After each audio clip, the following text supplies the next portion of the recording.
kênh Góc Bếp Nhỏ. Hôm nay thì mình xin chia sẻ đến các bạn cách ướp thịt nướng. Với cách làm của mình hôm nay thì các bạn có thể áp dụng cho cách ướp của thịt này, mực, tôm, thịt gà, chân gà đều được. Bây giờ thì chúng ta sẽ cùng nhau làm. Nguyên liệu mình chuẩn bị ở đây 700g thịt.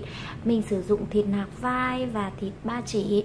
Tùy theo sở thích, các bạn có thể sử dụng thịt mông hoặc vách ngăn, ba chỉ, thịt nạc vai đều được hết nhé. Mình cũng chuẩn bị 1 củ tỏi, 3 củ hành, 5 củ sả, 1/2 gói ngũ vị hương, một chút tiêu, 1 thìa canh sa tế, 1/2 thìa cà phê muối, 1/2 thìa cà phê bột ngọt, 1 thìa canh dầu điều, 1/2 thìa canh dầu mè, 1 thìa cà phê mật ong, 1/2 thìa cà phê đường. Bây giờ thì chúng ta sẽ bắt đầu làm.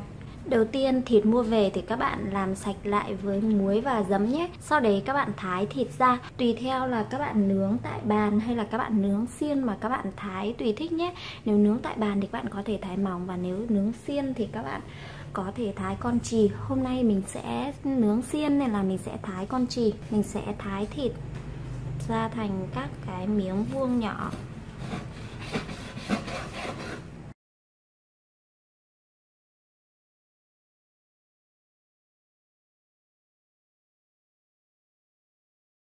Thịt vai cũng vậy, mình sẽ thái ra thành các miếng nhỏ.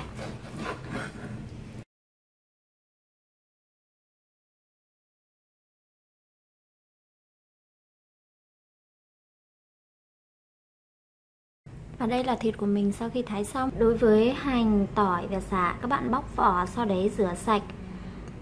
Mình sẽ thái nhỏ phần hành tỏi ra để mình cho vào máy xay sinh tố, xay nhỏ nhé. Đối với phần sả thì mình cũng sẽ thái mỏng ra. Nếu mà bạn nào không thích dùng sả thì các bạn có thể thái bằng giềng, khoảng 50g giềng. Phần hành, tỏi và sả sau khi thái nhỏ thì mình sẽ cho vào trong máy xay sinh tố.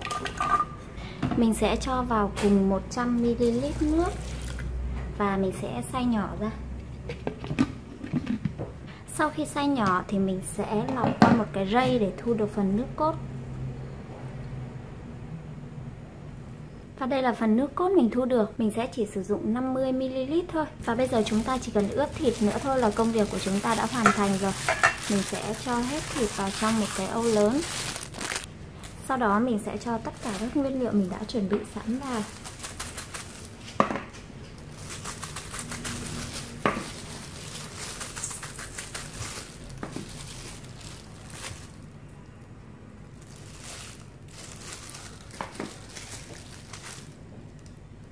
Đối với mật ong thì các bạn chỉ nên sử dụng ít thôi nhé. Tại vì sử dụng nhiều khi mình nướng thì thịt của mình nó dễ bị cháy.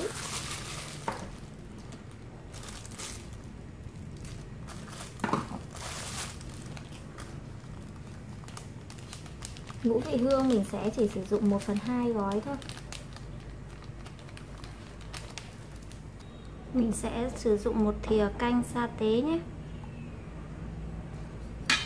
Sa tế nó cũng đã có vị mặn rồi, nhưng mà độ mặn của nó hơi nhạt ấy, nên mình vẫn cho thêm một chút muối nhé. Mình cho vào một chút xíu tiêu, 50ml nước cốt hành tỏi sả.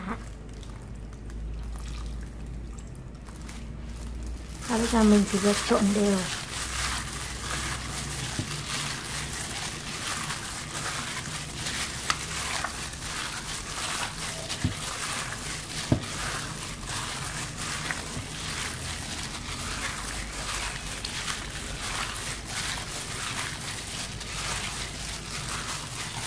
Các bạn ướp thịt trước khi nướng từ 1 đến 2 giờ nhé. Mà nếu mà có thời gian hơn thì các bạn có thể ướp thịt qua đêm, sau đấy mới nướng thì thịt sẽ ngon hơn đấy. Vậy là mình đã chia sẻ xong đến các bạn cách ướp thịt nướng rồi đấy. Chúc các bạn thành công và ngon miệng với công thức làm món thịt nướng này nhé. Cảm ơn các bạn đã theo dõi video. Nếu thấy video hữu ích, các bạn đừng quên nhấn like, chia sẻ video, đồng thời đăng ký kênh ủng hộ mình nhé. Chào tạm biệt các bạn và hẹn gặp lại các bạn ở những video tiếp theo của kênh.